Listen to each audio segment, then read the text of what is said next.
जय श्री गुरु गौरांग गिरिधारी राधा ललित माधव जी की जय। राधा रमन बिहारी रघुनाथ बिहारी रघुनंदन बिहारी जी की जय।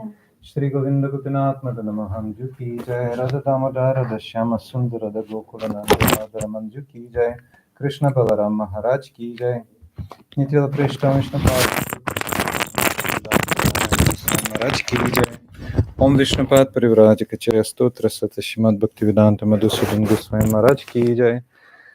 नित्य पृष्ठ विष्णुपाद स्तोत्र सत श्रीमद् भक्ति प्रज्ञान केशव गोस्वामी महाराज की जय। पृष्ठ विष्णुपाद स्तोत्र सत श्रीमद् भक्ति जीवन जनार्दन गोस्वामी महाराज की जय। पृष्ठ विष्णुपाद स्तोत्र सत श्रीमद् भक्तिवेदांत स्वामी महाराज की जय। पृष्ठ विष्णुपाद स्तोत्र सत श्रीमद् गौर गोविंद महाराज की जय। पृष्ठ विष्णुपाद स्तोत्र सत श्रीमद् भक्ति प्रज्ञान श्रीमद् भक्ति प्रमोद पुरी गोस्वामी महाराज की जय। पृष्ठ विष्णुपाद स्तोत्र सत श्रीमद् भक्ति वैभव पुरी गोस्वामी महाराज की जय।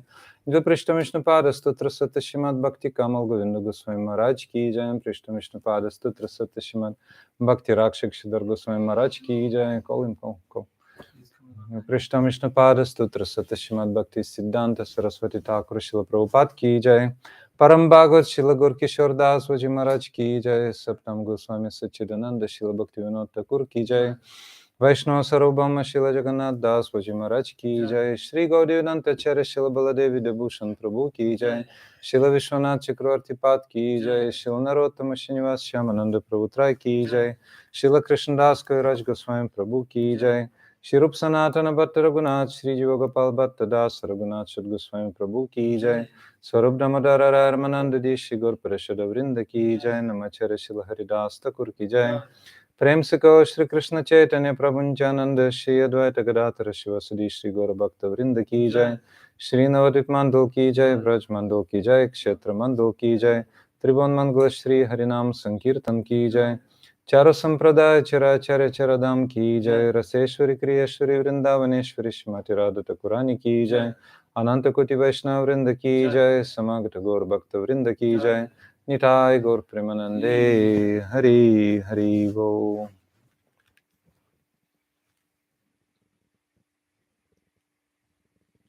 अज्ञानतिमिरन्दस्य ज्ञानञ्जनशलाकया चक्षुरुन्मिलितं येन तस्मै श्रीगुरवे नमः। गुरवे गुरुचन्द्राय राधिकाय तदालये कृष्णाय कृष्णभक्ताय तद्भक्ताय नमो नमः। पञ्चकल्पतरुभ्यश्च कृपा सिन्धुभ्य एव च पतितानां पवनेभ्यो वैष्णवेभ्यो नमो नमः। आनन्दलीलमय विग्रहाय मबदिविच विसुन्दराय तस्मै महाप्रेम रसप्रदाय चैतन्यचन्द्राय नमो नमस्ते। नित्यानंद नमस्तुभ्यं प्रेमानंद प्रदायिने कलो कल्मषनाशाय जन्मवापतये नमः। अजनुलाम्बित भुजो कनकवदातो संकीर्तनाय कपितरो कमलायताक्षो विश्वम्भरो द्विजवरो जुगधर्मपालो वन्दे जगत्प्रिया करो करुणावतारो।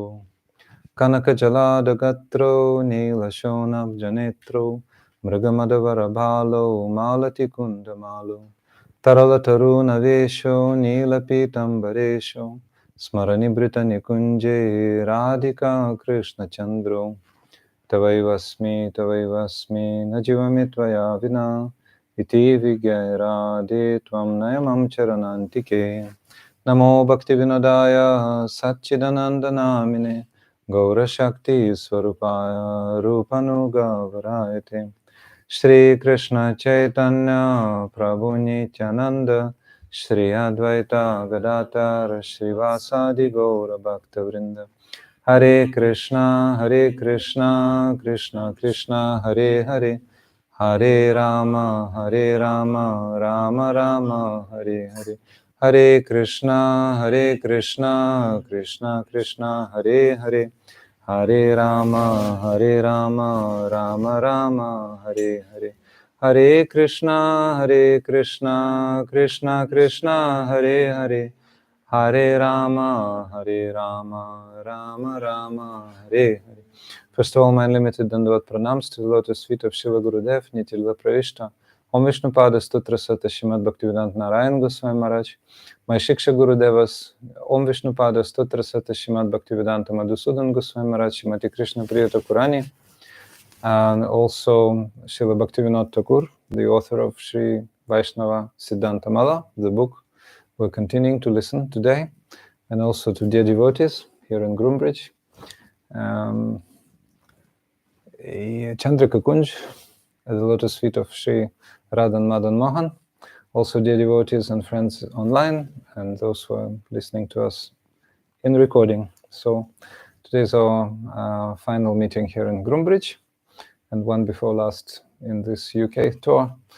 In London, on the first 2 days, we started to hear Vaisnava-siddhanta-mala by Srila Bhaktivinoda Thakur, and yesterday we continued. So today we'll try to finalize it, but I don't think we'll really actually we may try because those 4 last chapters are quite short. So in Vaisnava-siddhanta-mala, or the garland of teachings, transcendental teachings of Sri Chaitanya Mahaprabhu, Srila Bhaktivinoda is elaborating upon the 9 points of Sri Madhvacharya's philosophy, upon which Sri Chaitanya Mahaprabhu's doctrine is standing. So, as we heard before, Sri Madhvacharya is the holy teacher who was proponing the Shuddha Dvaita, or absolute dualism doctrine. He's holding 2 fingers, as you see, Sri Madhvacharya. So that is not accidental that Sri Chaitanya Mahaprabhu chose his sampradaya and enriched it with his unique conception of Achintya Bheda Bheda Tattva, the simultaneous oneness and difference. So we're remembering some type of funny conversation between 2 transcendentalists. One is showing just 1 finger, and the other one is just not speaking anything, answering with 2 fingers. That is the end of conversation. Different doctrines. The first is called monism, and the second one is called dualism. So dualism, or Dvaita, is the conception of Sri Madhvacharya. Shuddha Dvaita means complete, pure dualism. Yeah? That dualism was chosen by Sri Chaitanya Mahaprabhu because Madhvacharya's doctrine was the final and the strongest blow upon the doctrine of monism by Shankaracharya. So Sri Shankaracharya was saying everything is one. He was saying that the jiva is that same Brahman, that same absolute, impersonal absolute, which is covered by Maya. Yeah, but always our acharyas deriding this statement, because how can the absolute, who is transcendental and who is not dependent on any kind of material qualities, how can he be covered by Maya? This is not possible. And funny example we gave for Pep and Lou yesterday about the hen. How can the egg produced by the hen cover the hen? It's not at all possible. Rather, the product will be there. And in this way, jiva is the product of jiva shakti. The living entity is the product of the energy responsible for the jivas, for the living entities. And when the Lord desires to create the living entity, then he is very, very close to the jiva shakti, and thus jiva manifests. And when he desires to create matter, he becomes very, very close to Maya Shakti, and thus Maya and its objects are manifested. So everything is by the will of the Lord. He is always the personality, and the jiva is also always the personality, and the jiva is never, never, never meant to become Bhagavan. It is not possible. And they are saying everything is one. So, as we're remembering since a new group today, so we have to remember step by step the points we're making, very serious points from which everything is starting. So, have to give some synopsis for 10-15 minutes. So, it's a philosophical class, but it's going to be very, very captivating and interesting, like a good detective novel, really. You'll see for yourself. So, Sri Madhvacharya introduced 5 differences of Panchabheda, and Purushottam Prabhu, after closing his phone, will remind us about the 5, please. What were they? English, please. The difference between Ishvara and Bhagwan and the Jiva. Okay. The difference between Ishvara and Matter. The difference between Ishvara, matter and matter, difference between One jiva, piece of matter and another piece of matter, right? the difference between two different jivas, And the last one, and the difference between jiva and matter. that was there. Is it You really? see repeated. So Ishvara, Jada Bheda, you missed. Ishvara means Supreme Lord and the matter, also difference. So these 5 differences are eternally present. These 5 differences are eternal, they're not temporary. So let's now repeat the 9 points of Sri Madhvacharya's Siddhanta. Maybe some of you can help me. First I'll say the shlok again. Shri Madhva Praha Vishnam Paratamam Akilam Naivedyam Cha Vishvam Satyam Bhedam Cha Jivan Haricharanajusha Staratamyam Cha Tesham Moksham Vishvam Grilabham Tadamalabhajanam Tasya Hetum Pramanam Pratyakshaditrayam Chetupatashiti Hari Krishna Chaitanya Chandra. Okay, so who remembers the first point? Vishnu is the Supreme Personality of Godhead. That's true. Vishnu Paratamam. Akhilam Naivedyam, maybe somebody can guess, I'll say the Sanskrit. Akhilam Naivedyam Cha. Akhilam Naivedyam. Vedyam.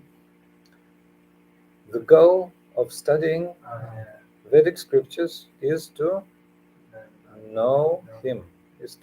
So we study the Vedas, we hear Shabda, then we study according to what we've heard, and we are having this goal to know Him, Who is the person? That's the first thing. He's the person, and we want to learn. That's why we're hearing and studying. So, Vishwam Satyam. This material world is true. So, Mayavadis, they're saying it's Maya. That's why Mayavada, the doctrine of illusion. They're saying, Vishwan Mityan, Brahma Satyam Jagan Mitya, they're saying. Brahman is truth, and this world is illusion. They're saying, no, this world is not illusion. It's real. But it's temporary, though. It's temporary. Just like a dream. When you have a dream, it has to be finished. Because you cannot spend all your life sleeping, right? So it has to finish. But the contents is real. What can you feel in the dream? Some, impressions from the past. You can see your past lives. You can sometimes see a future or whatever. You can see many different situations you've been before this birth or in this birth, like this. So that's subconscious experience.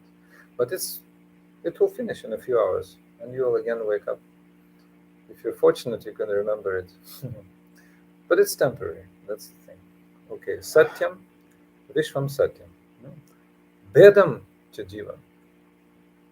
The Jivas, living entities, are different from Vishnu, from Krishna. Yes, they're different, always different. So the 5 differences, one of them is Ishvara Jiva Bheda, as we mentioned.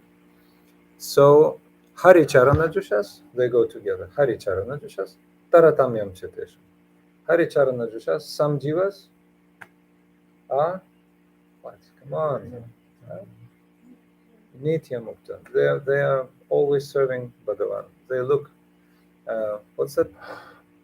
Haricharana Dushas. So they find shelter at the Haricharan, means the lotus feet of Krishna. And some Jivas Taratamyam Chetesam, they look aside, the opposite direction. They refuse to look at Krishna. So they are called conditioned. So these 3 go together. The Jivas are different from the Lord. Some of them are eternally liberated, and some of them are conditioned. That's the difference. So the 7th one we'll discuss today. Moksham Vishwangrilabham.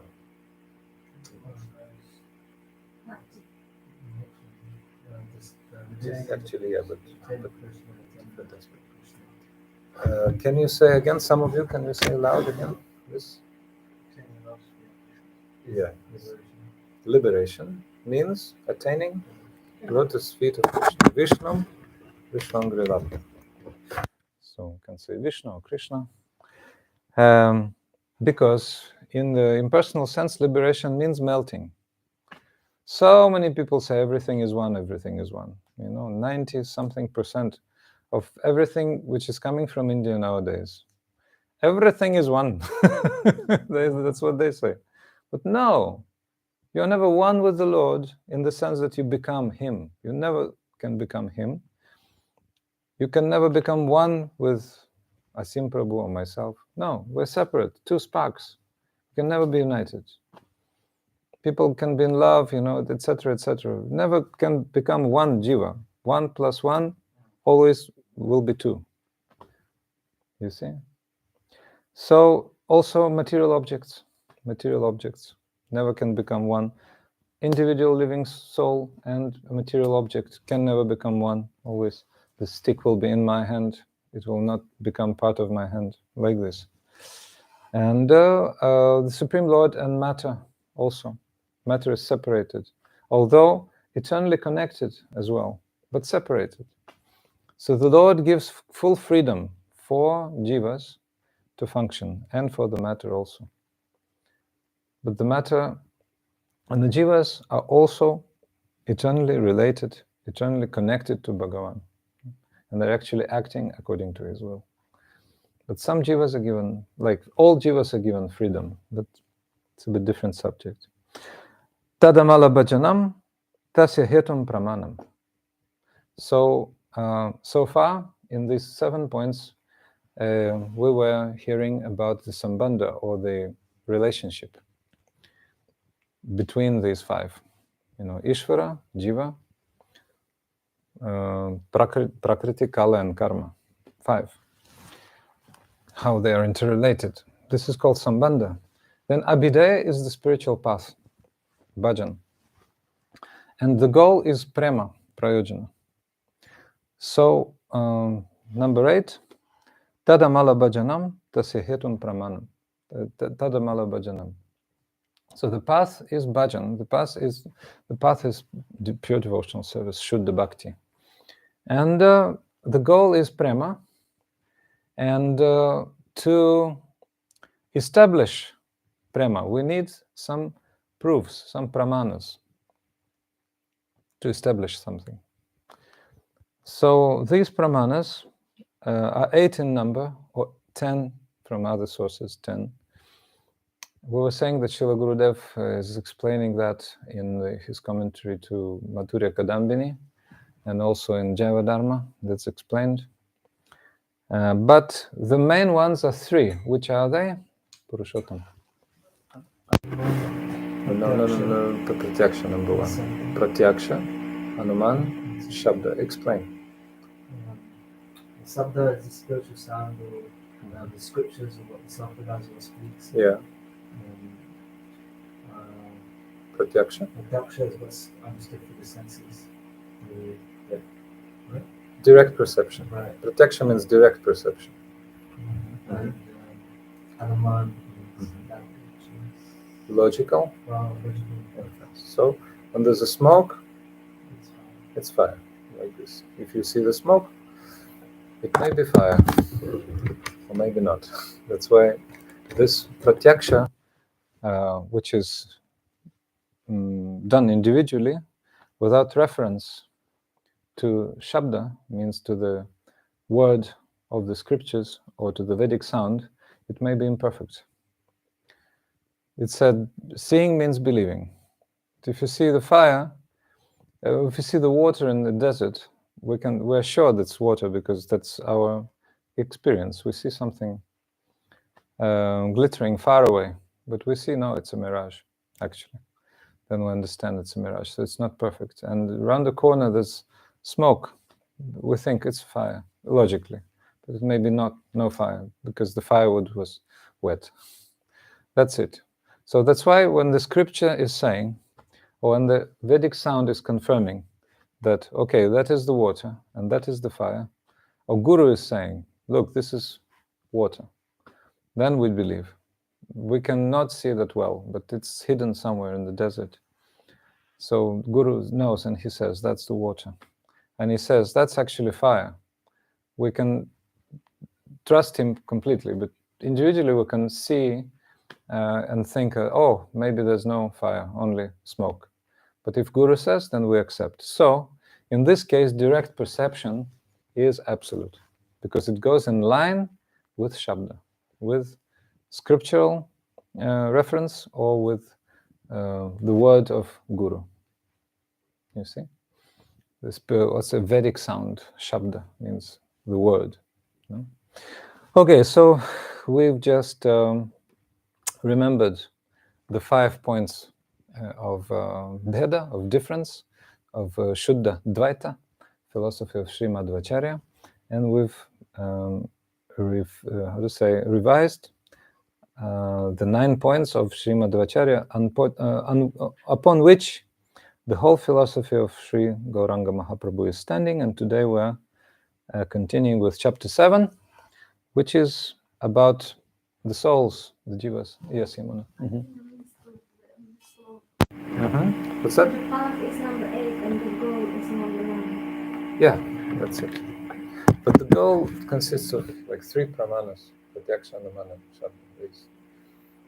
So again, I want to remind that these 9 points of Sri Madhvacharya coincide completely with Dasha Mula Tattva, or the teachings of the 10 roots by Srila Bhaktivinoda Thakura.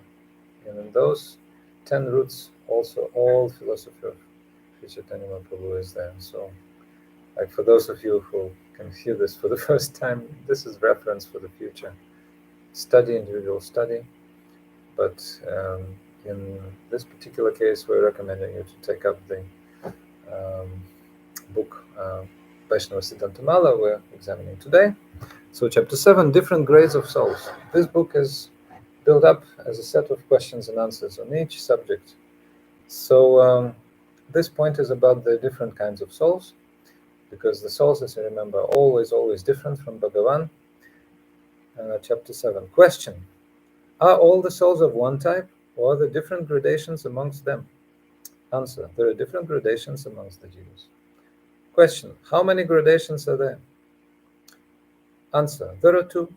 Those who have realized the truth about their natural eternal form, Swarupa-gata, and those still identifying with their material coverings, Upadhi-gata. So these are the 2. Upadhi. Yeah. Upadhi means coverings.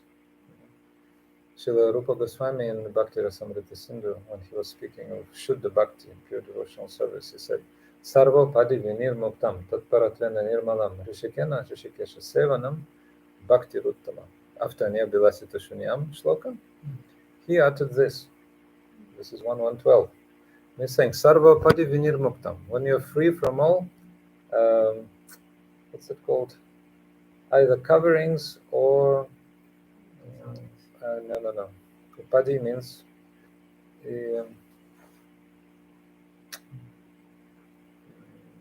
обозначение. I'll tell you in English. Anyway, let's say coverings, because here the meaning is coverings. So when you're free from all those coverings, then you can do pure bhakti. Real pure bhakti can be done actually in spiritual body only. But pure bhakti in the wake of the awakening of spiritual body can also be pure. Right? So almost done or completely done. So, Sarvapadin Vinirmuktam Tatparatvena Nirmalam Rishikena Rishikesha Sevanam Bhakti Ruttama. So in this verse, Srila Rupa Goswami is saying, being free from all the labels, like we put labels, right? The mind, the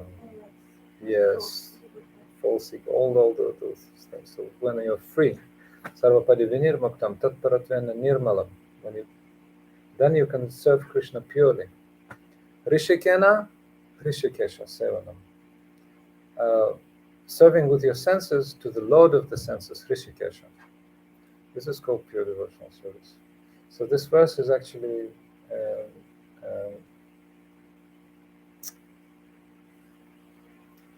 it's very, this is the addition to Anya Bilasita Shunyan verse. Anyway, so yes. Then what is the difference between anarthas and upadis? Anarthas are undesirable qualities. There are 4 times 416, according to Madhurya Kadambini. So Swarup Brahma, etc. 4. And the upadis are the coverings.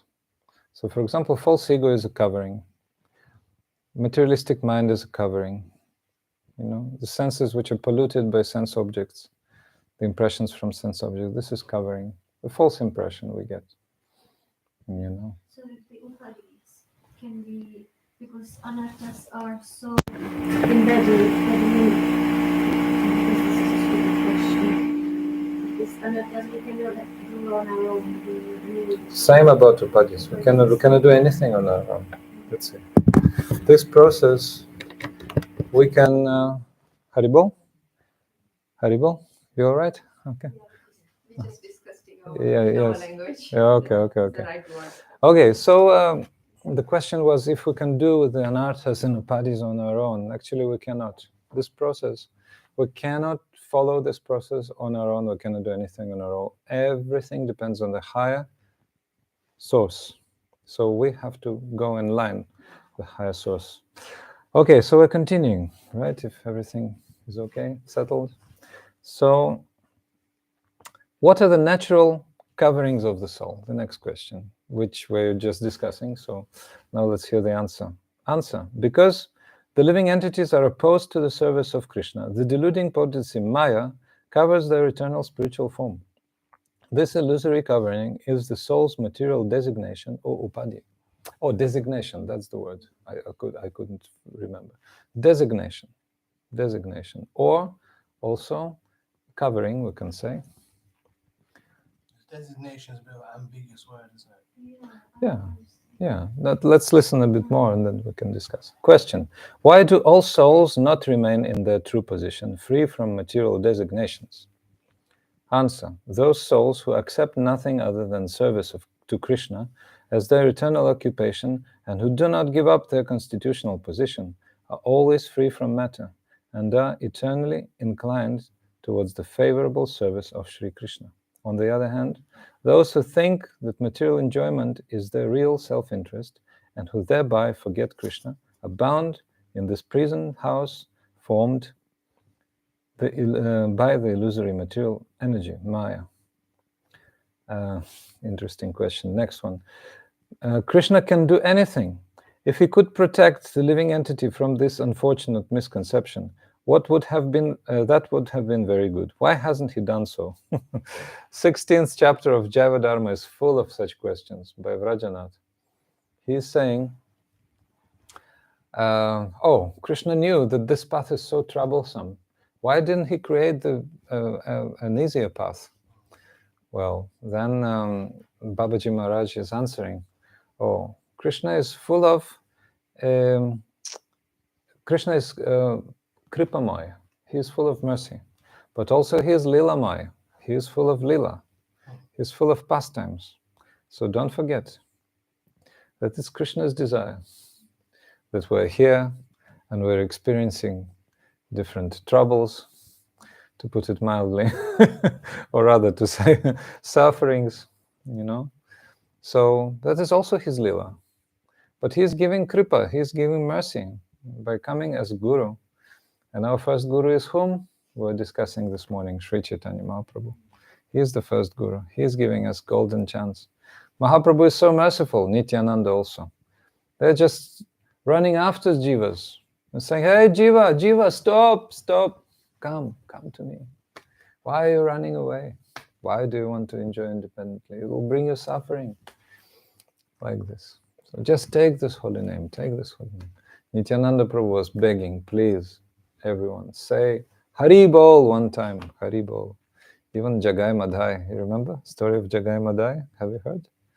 Jagai Madhai? No. Jagai and Madhai. Okay, we'll tell at the end, you remind, at the end, about Jagai Madhai. So, since Krishna is having all Leelas, and this lila of the material creation and the jivas going through the process of living in this material creation, struggling for existence. It's also lila of Krishna. Then we're also participants of that lila, of that pastime. We have to humbly accept that. But Krishna will be even more happy when we come to him. He will be so happy.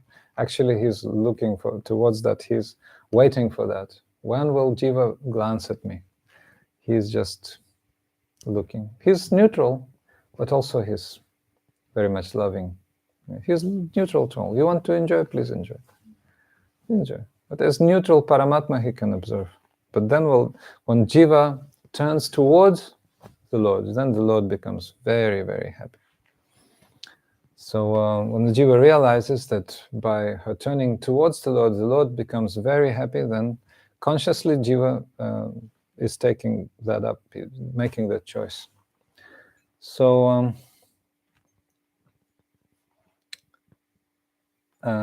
yes, so the next question is, yeah, so we just heard this question. Krishna can do anything. If he could protect the living entity from this unfortunate misconception, that would have been very good. Why hasn't he done so? Answer, in this regard, it may be said that if the individual spirit souls had no independence, then they would have been inert and unconscious like matter. That's the difference between the matter and the jivas. The jivas are given independence and matter is not. And the desire of Krishna for both is active, but the jivas are higher than matter. Jiva Bhuta Sanatana.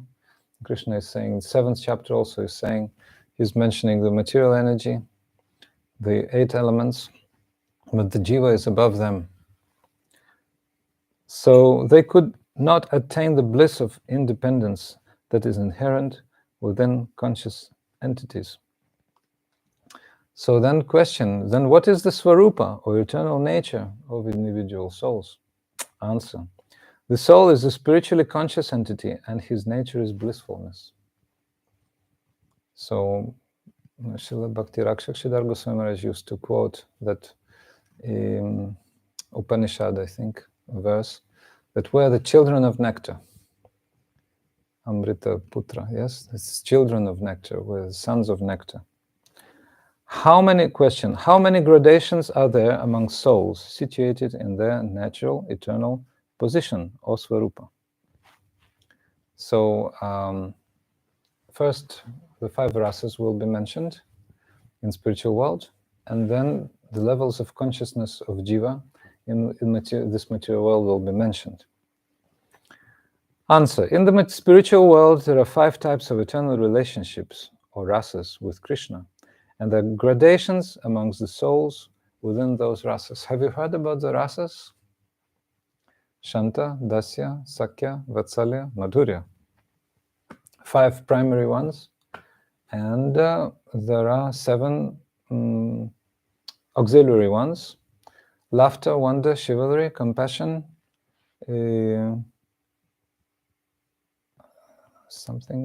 anger, disaster, and fear. These 7. So they go along the 5 main ones, and they become the features of these ones in different situations. So we've just mentioned them.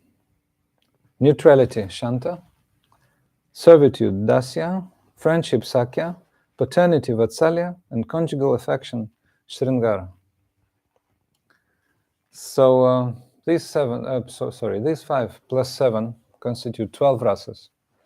So in different abodes of spiritual world, there's different proportion of availability of these rasas. For example, in Vaikuntha, there are mainly 2, neutrality and servitorship, Dasya. Some elements of friendship may be very small, because very strict. In Ayodhya, the planet of Lord Ramachandra, which is the best of Vaikuntha, there are more. Actually, Madhurya Rasa is there, the Sakya, friendship, and everything else. but it's very much covered with Aishwarya, or opulence, yes, great opulence of Lord Ramachandra. Who is Madhurya Ras there? Sitaram? Other than them? Yes, Sitaram. Only within marriage. So, please explain these 5 in more detail. Well, it's explained actually. We can read. The first one, attachment to Krishna devoid of a close personal relationship with him is called Shantarati. 2, attachment to Krishna that has a personal relationship, but which consists of a mood of awe and reverence is called Dasyarati. 3, attachment to Krishna which has a personal relationship, but which is devoid of awe and reverence, and is full of intimate friendship is called Sakyarati, the cowherd boys. And also Pandavas, Arjuna. Attachment to Krishna which has a personal relationship is full of mood of parental caring and affection is called Vatsalyarati. So parents of the Lord. Kaushalya, Dasharat Maharaj in Ayodhya, and Vasudeva Devaki and Nanda and Yashoda in Krishna Loka. And number 5, attachment or rati to Krishna characterized by conjugal attraction to his beauty is called Sringara Rati. So before we were mentioning that when the opulence of Krishna is manifest completely, he is then known as Lord Narayan. He is the king of Vaikuntha, and he is the possessor of greatest opulence. And if his Madhurya is manifested completely, then he is Krishna, the Lord of sweetness. Krishna is very, very madhuri. Yeah? Madhuram, adharam madhuram, vadanam madhuram. You know, everything about this is sweetness. Madhuradipate, akilam madhuram. Do you sing sometimes? Yes, sometimes. So we can do in the end. So, this is the gradation in terms of rasa. Also, each rasa consists of 5 we can say elements, in which one is the basis, and the 4 are the ingredients. So the basis is called sthayi bhava, or permanent ecstasy. When the devotee is achieving swarupa siddhi, or the perfection of the development of his spiritual body, then he or she becomes established in relationship with Krishna on the platform of this sthayi bhava, or permanent ecstasy. In this material world, there's also permanent type of existence, which constitutes our dependence on the gunas of nature, or the modes of nature. But in the spiritual realm, when sthayi bhava is starting to rule, then it becomes the basis of the 4 other ingredients of rasa. So they are named here. When rati is nourished by the combination of these 4 supporting ingredients, then rasa awakens. Rasa means relationship, yeah, we were mentioning yesterday. It's a pity that Pep and Lou are not here with us today. So that would be a very good continuation for them. So these 4 ingredients on the platform of sthayi bhava are as follows: vibhava, anubhava, sattvika, and vyabhichari bhava, the 4. Vibhava means the support of rasa, supporting characters and specific stimulants. Alambana and Nudipana are the parts of it. Alambana. So one who experiences that is Alamban, both Krishna and devotee. And Nudipana means the stimulus. So that may be Krishna's peacock feather, that may be dark cloud reminding of Krishna, the land of Vrindavan, anything reminding of Krishna can become Uddipan. Madhavendra Puripad was falling unconscious when he was noticing peacock feather. Murari Gupta was the doctor. Mahaprabhu's associate. And when he was serving one king, I think, he by chance noticed a peacock feather and just fell unconscious, just at the time of his therapy, because that was Uddipana, and he was in the rasa with Krishna. Murari Gupta. But he's Hanuman, right? Yeah, so anyway, he's Mahaprabhu's associate. So Vibhava, then Anubhava, the subsequent development of rasa. Anubhava, 13 bodily actions, like dancing, etc., which result from Vibhava. Then Sattvika Bhava, 8 ecstatic manifestations: trembling, whitening of the body, hair standing on end, tears, yes, faltering voice, etc. 8. Sveda, Sveda, Tam, Sveda. I used to remember this verse. Then Vyabhichari.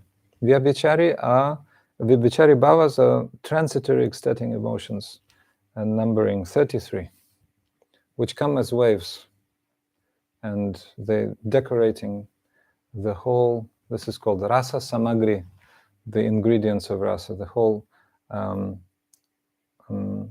bhakti rasa. So what is being described here is called bhakti rasa. So Sri Chaitanya Mahaprabhu has described bhakti rasa, and Srila Rupa Goswami has churned that and wrote Bhakti Rasamrita Sindhu, the book describing this bhakti rasa. Before Sri Chaitanya Mahaprabhu, devotees were speaking about bhakti, and they were speaking about rasa. But about bhakti rasa, there was no clear conception actually. Mahaprabhu has given it complete definition through the pen of Srila Rupa Goswami, into the heart of whom he had infused all the imports of rasa. So this is concerning the absolute level. And on this material level, there are different souls. And now the author, Srila Bhaktivinoda Thakura, in the form of the next stanza, is explaining the different gradations of the souls in this material world. So there are 3 basic types of materially covered souls. No? The first is called actually there are 5. He's saying 3 first and then 2 adding. So there are 5 in all. So the first one is called Achadita Chetana. Chetana means consciousness. Achadita means completely covered. I have to explain myself because he's first naming, then explaining. So Achadita Chetana, or completely covered consciousness, is the consciousness of jivas, living entities, in very, very primitive forms, like stones, trees, who can barely move. Trees can, but anyway, they cannot move independently from the root. And the consciousness is very, very much, yes, undeveloped, covered, yes. So then, number 1, not Achadita, this is Sankuchita Chetana. Sankuchita Chetana means consciousness which is very much shrunken, very much suppressed.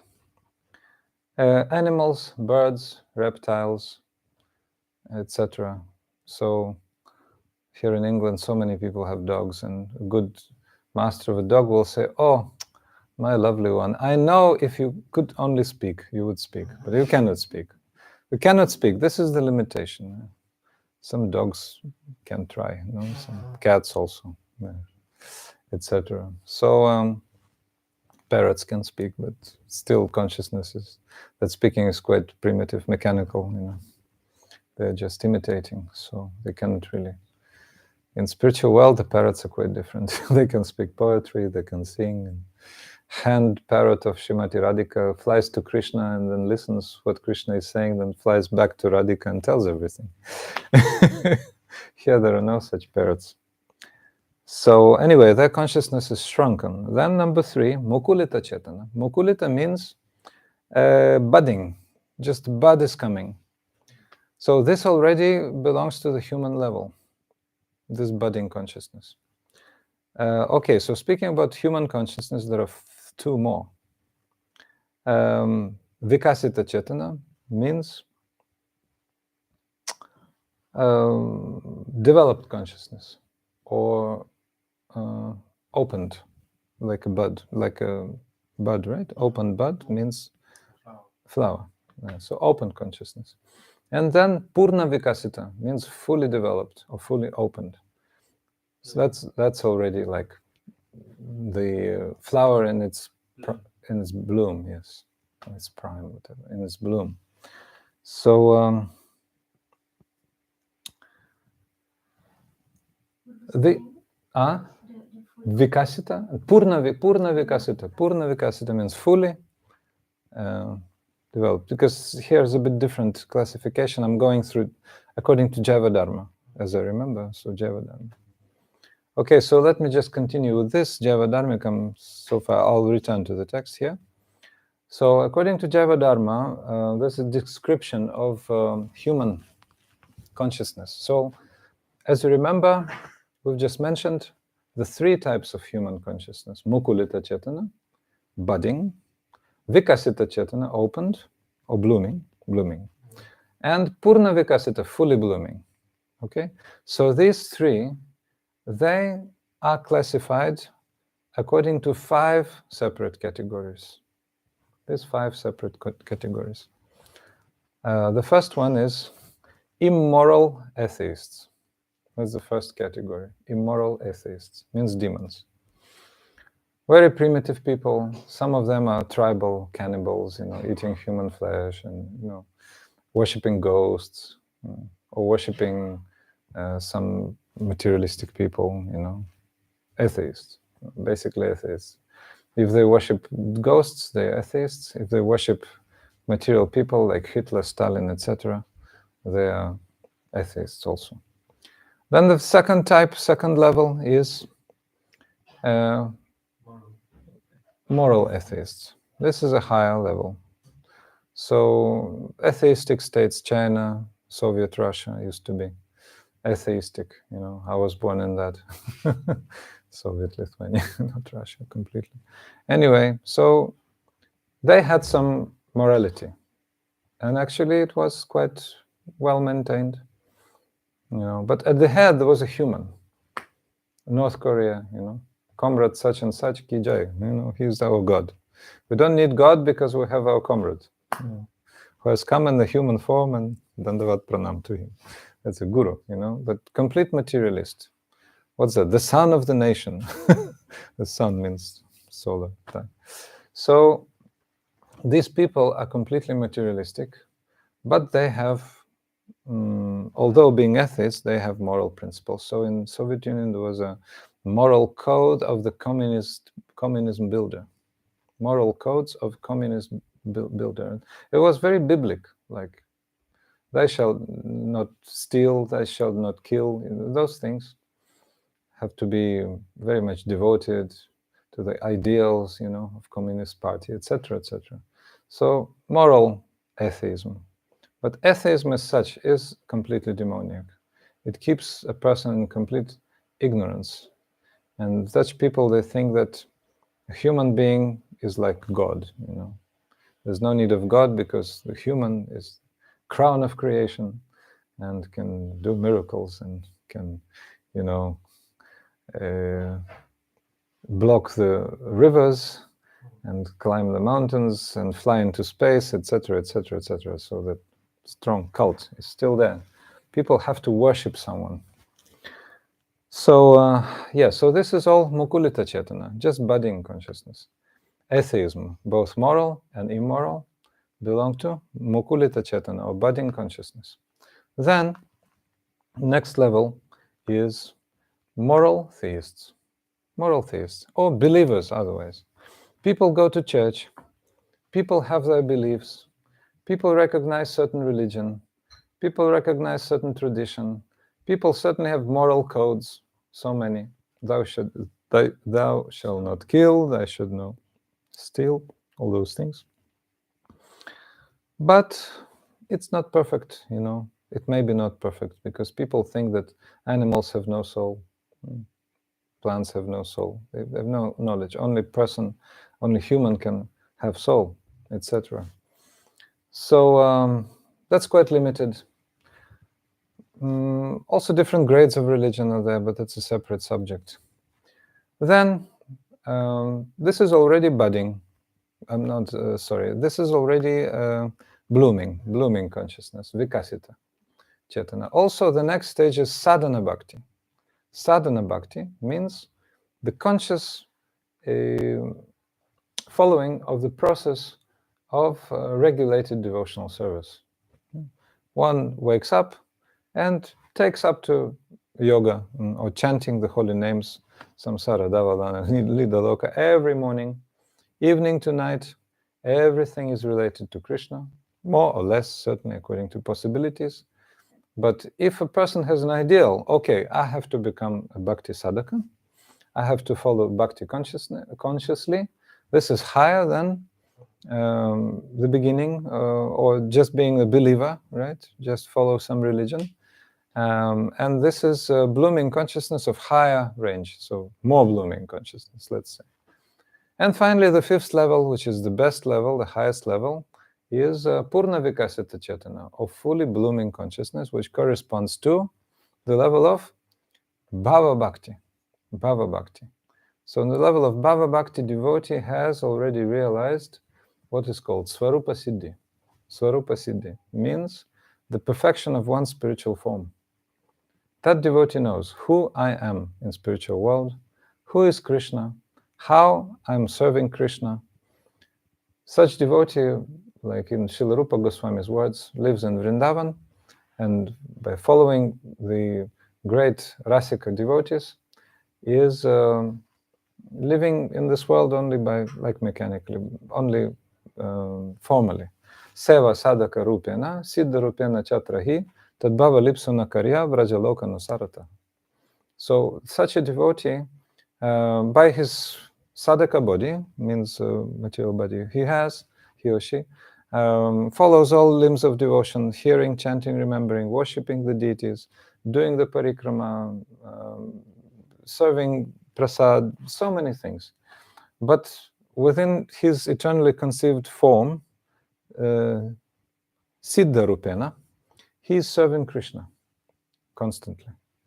So formally, this person can sit and like be chanting, you know, slightly touching the beads.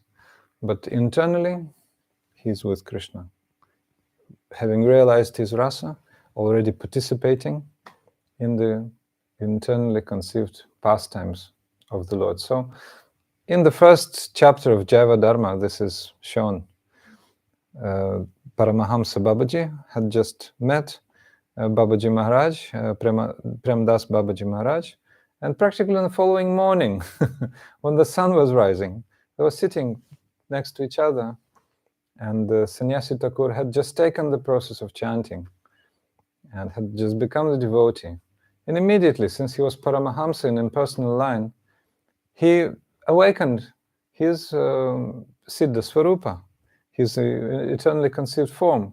And then Babaji Maharaj told him, from the point of view of his spiritual form, he said, "Oh, Saki, my girlfriend means my, Gopi, my friend Gopi. Your name is Ramana Manjari," he said. "Your name is Ramana Manjari. And I'll give you service. You have to silence that monkey, Kakati, who is making a very disturbing sound, so that divine couple is disturbed in the morning hours."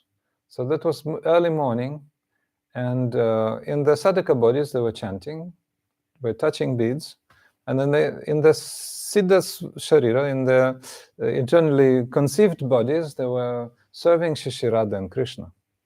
So in this way, this proves, just in the first chapter of Jaiva Dharma, how this is, you know. So we have to go further. How many types of materially conditioned or spiritually liberated jivas are there? Answer. There are three basic types. Nitya Mukta, eternally liberated. Baddha Mukta means which were bound but now liberated. And Nitya Baddha, or perpetually conditioned. So these three states. Some jivas can attain liberation, and they may have the history of being liberated, and then they join the eternal circle of Krishna's servants in spiritual world. Yeah. So, and how many types of souls are there that were conditioned, but then they achieved Baddha? The conditioned souls, Nitya Baddha, they possess covered consciousness or shrunken, and budding also. So they're still in the matter. So they can be, in other words speaking, as we mentioned, immoral atheists, moral atheists, or moral theists. So they're still in material world, they're still covered. But moral theists obviously have more sattva guna. They're more under the influence of sattva. They do good, they go to church, they're like this, they're devoted. And how many types of souls are there that were conditioned by Maya, but have since achieved liberation, or Baddha Mukta? Two types, Vikasita Chetana and Purna Vikasita Chetana, means blooming consciousness and fully blooming consciousness. So more or less clear, we've discussed that, right? You understand? You understand a little bit the gradation of souls? Okay. So what's the place of residence of Nitya Baddha and Baddha Mukta? Means eternally liberated, and those who were liberated but before they were conditioned. They live in the illusory material world. They still live. So those who have achieved liberation may reside for some time in this material world. And very, very soon they will drop their material bodies off.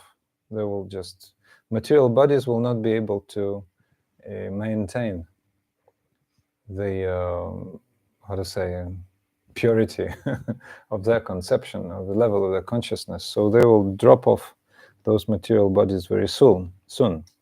Question, where do the souls who are Nitya Mukta reside? In spiritual world, the place of no anxiety, Vaikuntha, no anxiety.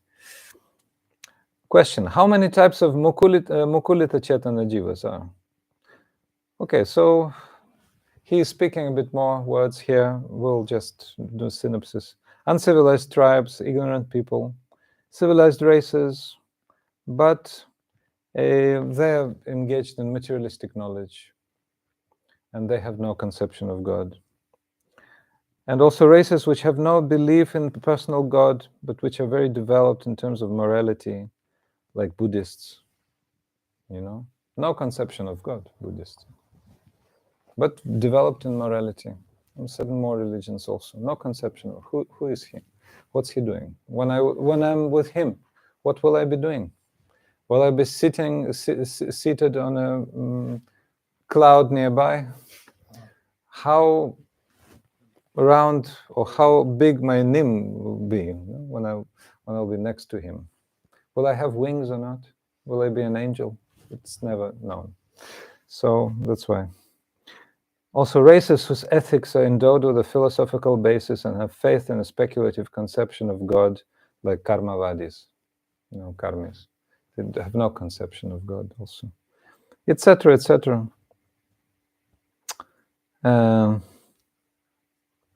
So from those entities possessed of covered consciousness up to those with budding consciousness, they're all classified according to the degree of their engagement in the principles of pure devotional service into bhakti. So, of pure bhakti. So pure bhakti is the criteria according to which we can classify them. The more elements of pure bhakti, the more advanced the soul is. No conception of pure bhakti, as I remember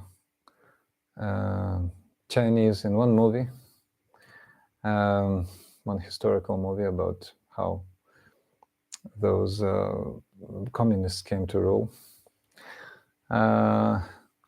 They were so much hating, even the Buddhists. They once broke into the temple, and Buddhists were about to do mandala. They were doing that mandala out of powders.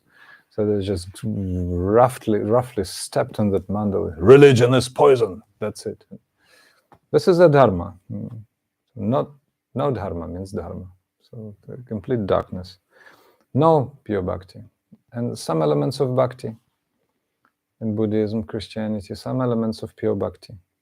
The pure Krishna bhakti is there only in Vaishnavism, which is nitya dharma, pure and eternal religion of the soul, with full conception of all the elements. Who is Ishvara? What is Jiva? What is Maya? What is Kala, time? What is Prakriti, material energy? Everything is explained in great detail. Okay, chapter 8. What is liberation? Moksham Vishwangralabdam. This point is being explained. Liberation is attainment of Krishna's lotus feet. Okay, can you still listen? Everything's fine? It's a philosophical class, but we still have some time, half an hour more. Please prepare for some austerity, but that's very blissful austerity anyway. So, question, how many different types of liberation, moksha, are there? There are actually 5. So, 4 of them are in Vaikuntha, and 4 of them is, the 5th of them is impersonal. So, in Vaikuntha there are 4 types of liberation. Salokya, attaining the same planet as the Lord. Sarishti, or achieving divine opulence similar to the Lord's. Samipya, or attaining residence near the Lord. Sarupya, or obtaining bodily features similar to the Lord. And finally, Sayujya, or melting or merging into the Lord's impersonal effulgence. So devotees accept these 4 types out of 5, the first 4. Salokya, Sarishti, Samipya, Sarupya means attaining same planet, achieving same opulences, residence near the Lord, and similar form. But they don't accept Sayujya, means melting or merging. We don't accept. But anyway, in all, totally there are 5. So 4 of them we accept, but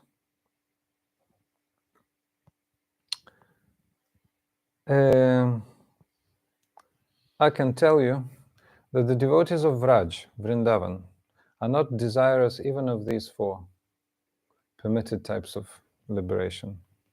We don't care about anything. We don't want to be near. We don't want to have the same riches. We're not supposed. This is all Vaikuntha atmosphere, Vaikuntha bhava. So devotees of Vrindavan are higher even than that, but it doesn't mention here. But anyway, it's a fact. So, what is actual liberation then? Because in monism, in the doctrine of indifferentiality, there is the conception of non-differentiated oneness prevalent. But the Vaishnavas, in the schools of Ramanujacharya, Madhvacharya, Vishnu Swami, and Nimbaditya, they say that there must be rasa, there must be a relationship with Krishna, with Vishnu or Narayana.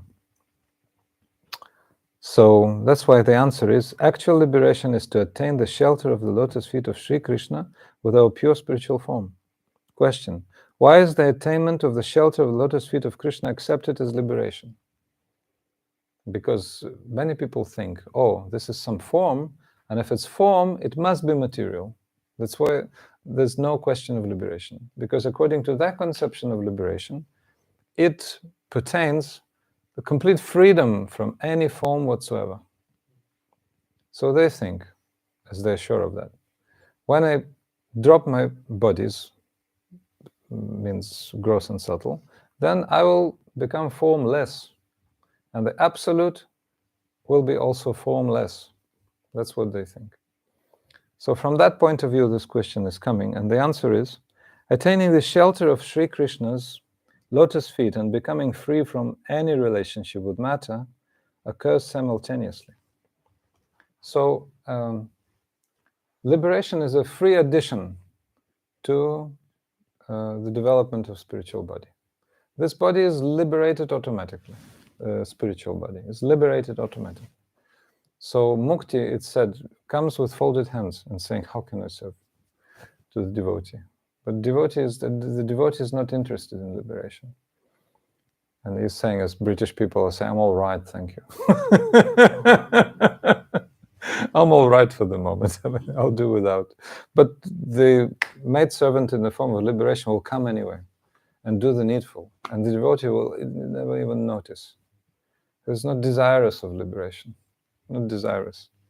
This process is beyond liberation, as one popular booklet says, beyond liberation. So the concept of liberation is very popular in the world because most of the spiritualists are jnanis, yogis. They want liberation. But this process is beyond liberation. Liberation is coming as a free ad. Folded hands, ready to serve you. Oh, I'm okay. Thank you. Okay, we'll do something, no problem. So liberation will organize everything. So even if one takes even the slightest shelter of Sri Krishna's lotus feet, then one receives the fruit of liberation. The happiness of drinking the nectar of the lotus feet of Krishna is the eternal result. Therefore, what else could possibly be called liberation? That is liberation. Attaining the lotus feet of Krishna. Moksham Vishwangrilabdham. Attaining of the lotus feet of Krishna is liberation. So there's no separate desire for some impersonal type of liberation, after which the whole world of jnanis and yogis are just mad about. They want that, they want to achieve. But the devotee is free from that desire. No desire for mukti. No desire. Because mukti is what? Personal enjoyment. And the devotees don't care about any personal enjoyment. Like you see the eternally liberated souls, in Vraj especially, Nanda, Yashoda. The friends of Krishna, Vraja Gopis, what did they want? Did they desire personal enjoyment when they wanted Krishna to return to Vrindavan? We were discussing this morning, they are returning Krishna to Vrindavan in the chariot of their minds. Some gopis are, putting themselves around like 8 wheels. Each chariot has 8 wheels. Some gopis are as horizontal poles. Some gopis are standing as a dome. Some gopis are like, one is the stock, what's that? For the flag, stick for the flag, and the flag hanging like this. So they're returning Krishna from Vrindavan.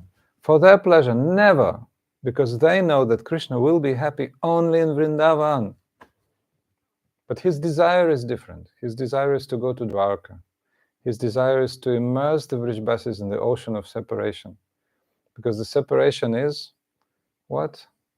Vi-raha. Means Vishesha Rupena Rahasya. Means special meeting. Vi-raha.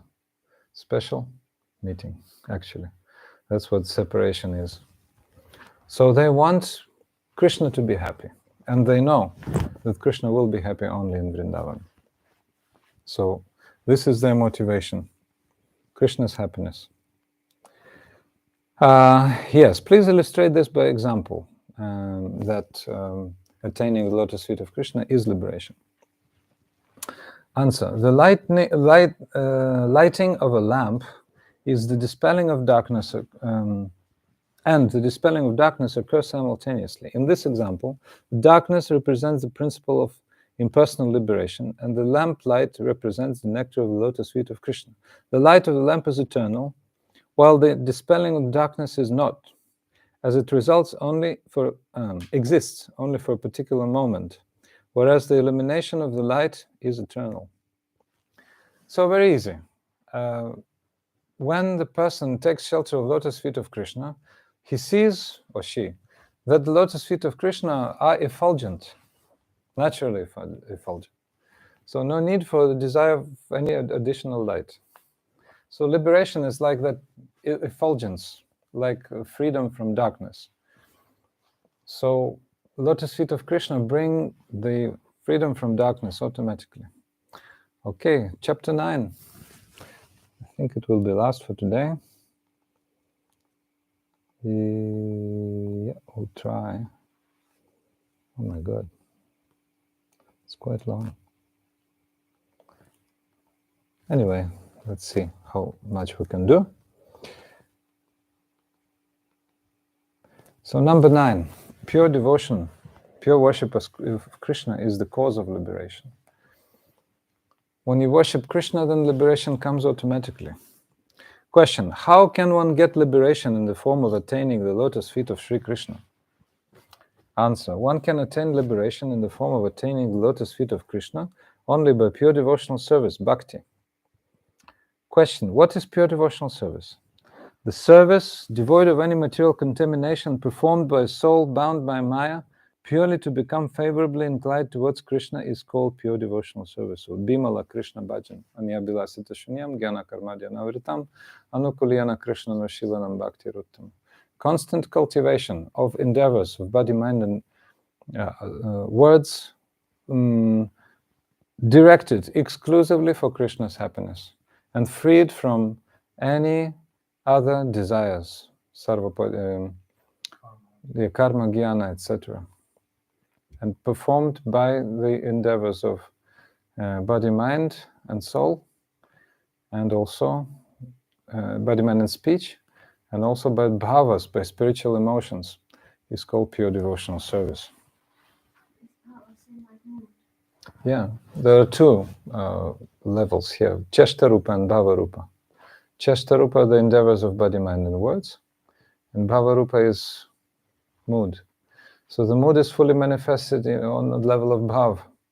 But even before that, if you bring a flower for Krishna with love, Krishna will accept. So that love is like bhava abhas. That's Cheshtarupa.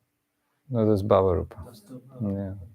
Cheshtarupa is okay. You go to the market, you come back, body, mind, speech. Yeah, clean. But if you're clean in bad mood, then Thakura will not accept. So, what are the impurities that should be avoided in devotional service to Krishna? The 3 impurities. 3. There are many actually. In arthas, 4 times 4, 16 we said, but actually there are 3. Desire for material sense gratification, desire for impersonal liberation, and desire for mystic powers. So they come from the processes of karma, jnana, and yoga, respectively. What are the desires for material sense gratification? 3 kinds.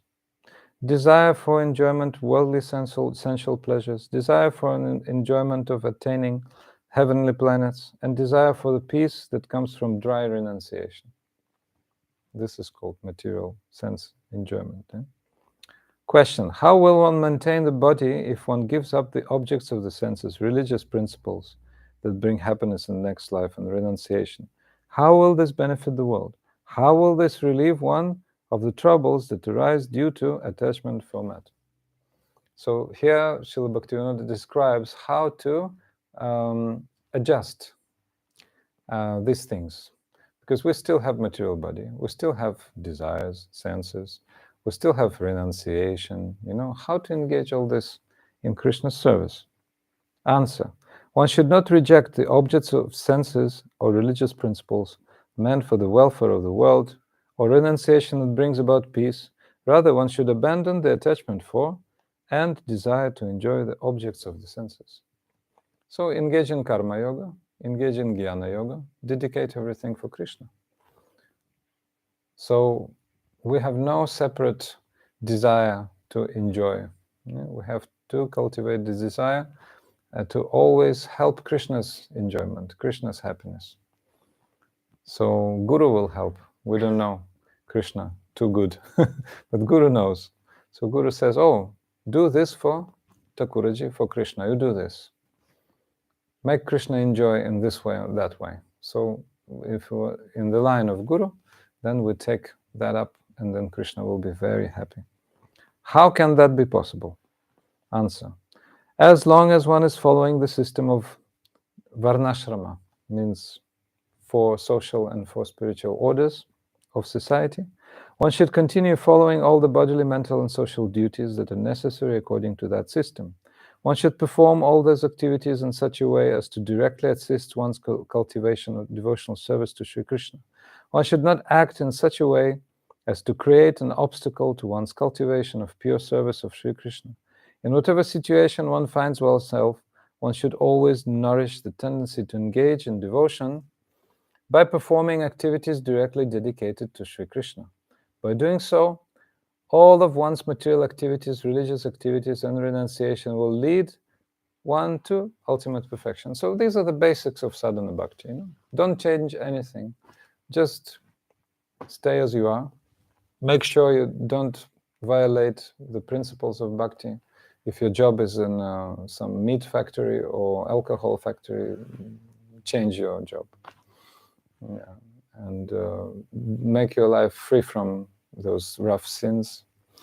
And then just continue to serve Krishna with your body, mind, and words, basically. Follow principles of bhakti. Very easy. Then purification will come very quickly. What does purification mean? Purification of desires. Purification on bodily, mental level is one thing. But the desires in the heart will become different. Desire for personal happiness will be secondary and finally disappear completely.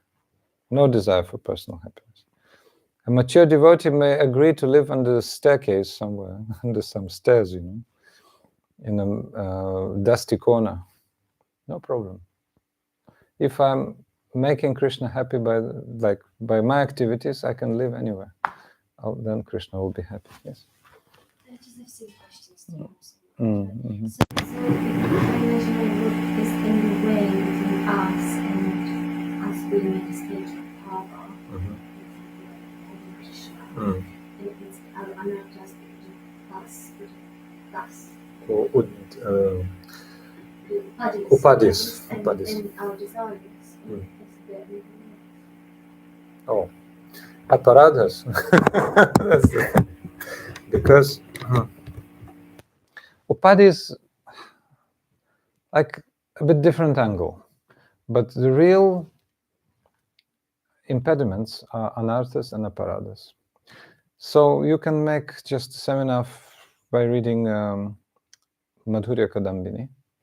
In the very beginning, in the second flow of nectar, third flow of nectar, fourth, Srila Vishwanath Chakravarti Thakur analyzes that, and Srila Gurudev gives a brilliant explanation with Russian devotees who had just a 1-year-long seminar from Madhurya Kadambini, from Gurudev's book. But what to do? We can do English sometime, but it's very captivating. You can do individually. There's all anarthas, aparadhas are described there. Also Bhajana Rahasya described.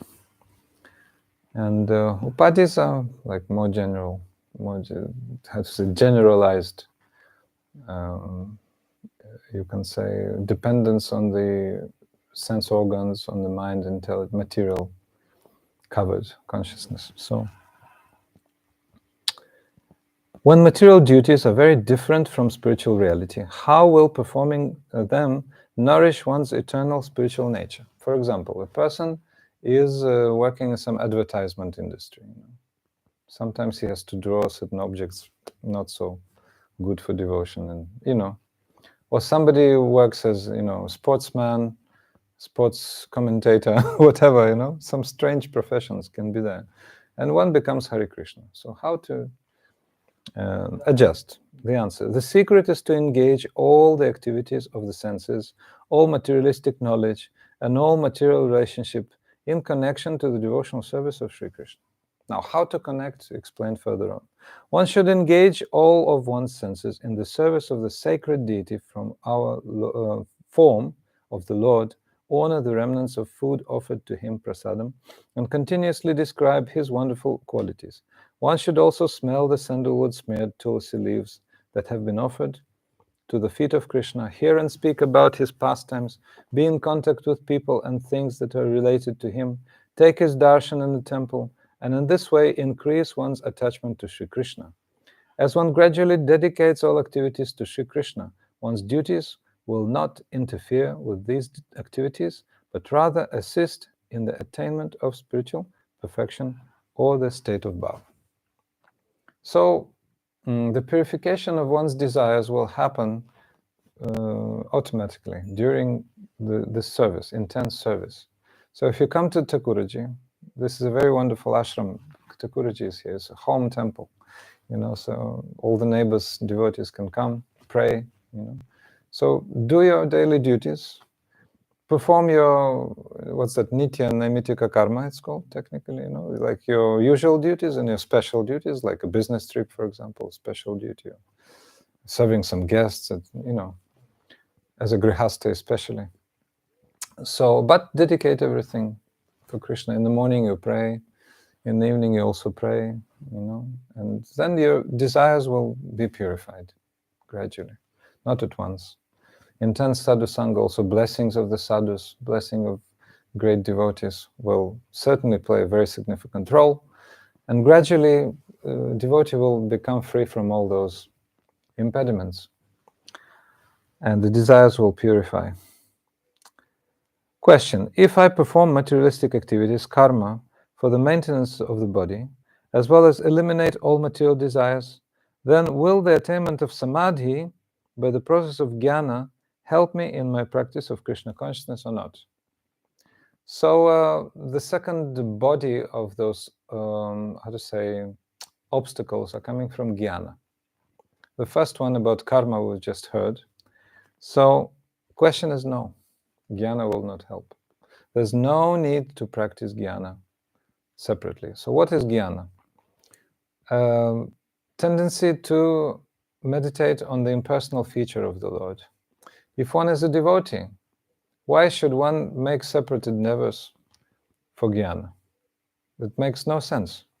If you're going to India, you fly to Vrindavan, Delhi. Why do you want to get a ticket to New York? What's the reason? New York is a separate category, separate, mood, and separate people with separate interests are going there. So why do you need New York? The place for Krishna is Vrindavan, so fly to Delhi. Oh, now I want to fly to somewhere else. No need. Oh, I heard that it's very good because people there are rich, and if I reach, then I can, satisfy Krishna more because I can, for example, donate more and get a better profession. No. Or I can become a yogi. If you want to go to Vrindavan, you go to Vrindavan. If you want to go to Krishna, why do you need to go to some yoga ashram and practice separately? So devotee has to be orientated from the very beginning towards Shuddha Bhakti, or pure devotional service. No need of separate endeavors towards any other process, karma, jnana, and yoga. So the question is no, because material attachment, or raga, is related to the sense objects. By yama, niyama, regulated process of the yoga process, and pratyahara, withdrawing the mind from worldly attractions, one remains unable to restrict the natural relationship between the senses and their objects. Until the senses find something superior to material enjoyment, they will remain unable to abandon their previous attachment. If there is something present before you that is superior, then your flow of attachment can rush towards it, and you can very easily give up the attachment to any former object of enjoyment. Therefore, only the process that we previously mentioned constitutes amala Krishna bhajan, untainted devotion for Krishna. So, Vasudeva Bhagavati Bhakti Yoga Prayojataha Janatisi Vairakyam Jnanaschas Ahitukam. In the second chapter of first canto of Bhagavatam, Shukadev Goswami, Sutta Goswami is saying to Shaunaka Rishi and the sages, only by serving Vasudeva Krishna, you will achieve knowledge and renunciation. No need to practice knowledge separately. Because in the process of seva, the process of service to Krishna, you'll get natural knowledge of Krishna's beauty, his opulences and everything, and you'll also get natural detachment. That same detachment for which yogis and jnanis are striving, you'll receive that just in the process of bhakti. So in very simple phrase, we can summarize what we just heard. If you practice bhakti, then all types of desires will purify, and you'll understand that you don't need to endeavor separately, either for karma, or jnana, or yoga, or any other process. Okay? Any questions at this point? All right. Question next. Then, what do you call samala Krishna bhajan, or impure worship of Krishna? Answer: the worship of Krishna that is performed by one who maintains the mentality of fruitive materialistic gain, one who endeavors in yoga practice, one who desires impersonal liberation, is called mala, means tainted with impurities. By such devotion, one cannot attain true liberation in the form of shelter at Sri Krishna's nectar-filled lotus feet. No need to practice any process separately. Bhakti includes everything. Proper engagement of your senses, so that all karma is performed automatically. Proper knowledge, proper renunciation, everything is included. No need to practice separately. Question, or rather request. Please summarize the regulations concerning untainted worship of Krishna. Answer: whatever sinless and proper actions one performs to maintain the material body during one's journey throughout life, which are done to assist devotion, are known as secondary devotion or Gauni Bhakti. Whenever one gets a chance, one should engage in direct devotional service.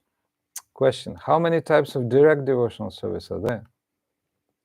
9 types. Shravanam, Kirtanam, Vishnu Smaranam, Pada Sevanam, Archanam, Bandhanam, Dasyam, Sakyam, Atmanivedanam. Hearing, chanting, remembering. Shravanam, Kirtanam, Vishnu Smaranam, serving the lotus feet to the deity, or doing parikrama also. Archanam, Vandanam, offering prayers. Dasyam, establishing relationship in the mood of a servant. Sakyam, establishing friendly relationship. Atmanivedanam, dedicating your soul. 9. So what will be the result of performing these practices? Answer: you will experience an awakening of bhava and then prema. So there are 3 stages of bhakti: sadhana bhakti, bhava bhakti, prema bhakti. 3. So what is the goal of performing these 9 sadhana bhakti? To achieve the 2 next stages, bhava and prema. There's a verse, what is sadhana? In also Bhakti Rasamrita Sindhu. Kriti sadhya bhavet sadhya bhava sasadhana bida, nitya siddhasya bhavasya prakatyam hridi sadhyata. So only if you have the goal of achieving bhava, then your sadhana can be called sadhana.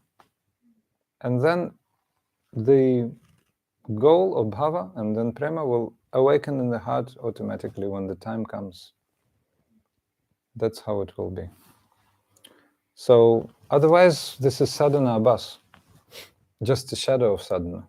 Devotee can come to the temple, can bring flowers, can clean the floor, etc., etc. And that's good, but it's, how to say, these merits are only on abhas level. These merits are only on the shadow level. One is not developing in realizing Krishna, who is Krishna, because Guru has not given that person a relationship. What's that? Sambandha jnana was not given. That's why shelter of Sri Guru's lotus feet is needed. And under Guru's guidance, one will be progressing. Okay, I'm doing this service for Thakuraji. Who is my Thakuraji? Who is my deity? Aradhya Bhagavan Vrajeshatanaya Stadhama Vrindavanam. No. Vrajeshatanaya, only Sri Krishna with lotus feet and peacock feather in his hair, having flute in his hand, having yellow pitambara around his neck, having long garland, Vaijayanti reaching his knees. This Krishna. Ramachandra and other incarnations are just his parts and parcels and parts of his parts. Because if your Lord is not fixed, you cannot do sadhana. If your guru is unknown, who is my guru? Not clear, no guru, no mantra. Also sadhana is not fixed, etc. So this is the process of devotional service. One has to practice very consciously a sadhana bhakti. Having a goal, direct goal. I want to achieve prema, bhava and prema. If that goal is not set, I want to practice this because I want to become temple president or champion book distributor or best this and best that and receive good position and much money. No, this is not sadhana at all. The sadhana bhas, extremely karma mishra bhakti.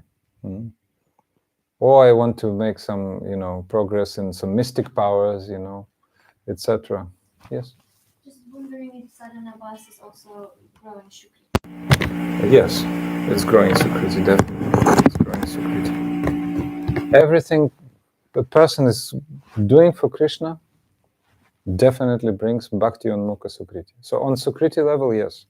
They're growing is a big, big hill, and then quantity makes quality. And like Ajamil, we've heard this story one of these days. Ajamil was saying Narayan, Narayan, Narayan. Was he sadhana bhakta at that moment? Not at all. He was a drunkard. He was a, loose character, sinner, great sinner. But he was saying Narayan, Narayan, Narayan, Narayan, Narayan, Narayan, having in mind his son. You remember the story, right, Ajamil? And then finally, he met whom? Vishnudutas. The 4 beautiful entities came. Because he was saying the 4 syllables, Narayana, so they came. And they stopped Yamadutas, who were dragging him with the nooses to hellish planets. Immediately they stopped. They say, don't touch the innocent. What kind of irreligion you are making? No, we are servants of the Lord of religion, Yamaraj, Lord of justice. No, you have to stop because he's innocent. By his utterance of Narayana, he called our master, Narayana, Lord Narayana, and we're his servants. That's why Ajamila belongs to us. But when Ajamila wanted to say something to them, they disappeared because the time was not right. They wanted him to experience separation and to do bhajan. So he went to the holy place of Haridwar, and there he performed bhajan for a certain amount of years. And then the celestial airplane came, spiritual airplane from Vaikuntha, took him to Lord Narayan. That was the end of the story. So even if you do namabhas, even if you do something for Krishna, no harm that you are not initiated, no harm that you have some hodgepodge in your hands, in your head, some khichdi. Definitely Guru will come if you're sincere. If you're sincere and simple. Sincere, simple. Oh, God help me. Okay. God sending Guru. So, awakening of prema. What is prema? Prema, it cannot be explained within words. It's differently spiritual rasa, the nectarian taste, experienced from one's relationship with Sri Krishna. What things should we remain careful of doing the practicing stage of devotion, sadhana bhakti? Answer. One should remain careful in vikarma, sinful activities, akarma, inaction, karma jadata, inertia caused by karma, dry or improper renunciation, dry knowledge, and offenses. Some inertia, I'll tell just point by point. Vikarma, sinful activities. So we mentioned in the beginning, if you work in a liquor factory, change your job. If you work in a slaughterhouse, change your job, because it should be free from vikarma. So you cannot progress in bhakti while you're... Although there was one fantastic story, I can tell you. Fantastic story. Fantastic story. There was one meat seller. I don't know, cow meat or not. Anyway, some guy who's selling meat. And he had shalagram somehow. He had shalagram somehow, standing somewhere. And he was using shalagram as a weight to weigh the meat. Yes, yes. And the one Brahman took away shalagram. Hey, give it to me, I'll worship. Okay, Brahman took, okay, Your Majesty, worship, right? So he put the nice altar, put flowers, chandan, aguru, everything, puja every day, 3 times. Shalagram is coming to him at night. Hey, bring me back. I liked how he was swinging me on that, scale. Somehow Shalagram wanted, but that's like exclusive case. It doesn't make an apology, no, I have to, I can do anything and have Shalagram. But sometimes, do what you like. Some mood was there. Brahman could, how? You don't like my conditions, oh Lord. You don't like my flowers. You don't like my guru. You don't like my anything. No, I want to go to that devotee who was swinging me on Julana Lila, scale. Imagine this. I don't know where the story is coming. Like long ago, I heard it. Whether it's, but sometimes but generally, okay, give up vikarma. There may be some rare exceptions, but generally, okay, don't put your hand to cow slaughter and alcohol and drugs and all those things. So then, okay, this is vikarma. Then akarma, inaction. So akarma means inaction in terms of your laziness, or in terms of your being very exalted. So you give up activities. So if you're in Varnashrama, then you must do your job. Otherwise you're lazy. And this akarma will bring you degradation. And if you're too saintly, then don't work. Okay, don't need. It's not for you. So 2 cases. And then karma jarata, inertia caused by karma. If one works in some stupid factory, it takes away all energy, so one becomes inert. Cannot chant. Then, okay, 6 days. Sometimes people work 6 days a week, terrible jobs, 12 hours a day. On Sunday, cannot do any bhakti already, just sleeping all day. So don't do, find another job. Dry or improper renunciation. Dry renunciation is related to jnana, means without bhakti. So don't do jnana separately, we're talking about that. Then improper renunciation. When I first came to the city of Irkutsk in Siberia, when devotees told me the story of a devotee who gave up his body in a big barrel of cold water in the morning. Was chanting Hare Krishna, Krishna in the winter, and gave up his body. So this is torture. But the guy was thinking that the more austerities I perform, the more bhakti will come. But that's called improper renunciation, tamasic. So give that up also. Dry knowledge means book knowledge. There's one limb of bhakti actually out of 64. Don't read too many books. Once another devotee started examining the doctrine of Madhvacharya unnecessarily, in an unnecessarily detailed way, to such extent that like he became even the follower of Madhvacharya's proper doctrine, But Mahaprabhu gave some other light on certain points. But the devotee was holding to some points which were not under Mahaprabhu's Siddhanta, So that is called improper, like dry knowledge, book knowledge. And don't read too many books. Don't read, like, Vishnu Purana. Vishnu Purana is very good. But it says that Krishna is incarnation of Vishnu, basically. So that side, Ramanuja Vaishnavas, they're thinking Krishna is the playful incarnation of Vishnu, but we don't accept. We say the other way. Eta chamshakala pumsa Krishnastu Bhagavan Swayam. So Krishnastu Bhagavan Swayam. Ishvara Parama Krishna Satchidananda Vigraha. So this conception is ours. So we don't read any extraneous writings, even they're Vedic, even if they're authoritative and they represent absolute truth. So we choose, okay, Bhagavatam, Gita, Sri Chaitanya Charitamrita, several more books. Enough for one lifetime. Enough. Really enough. So that's what we're doing. Okay, very interesting now. And offenses. Okay, last one. That's quite clear. So offenses, okay. There are nama aparatas, offenses to the holy name, 10. Then dhamma aparatas, offenses to the holy dham, is abode, holy abode.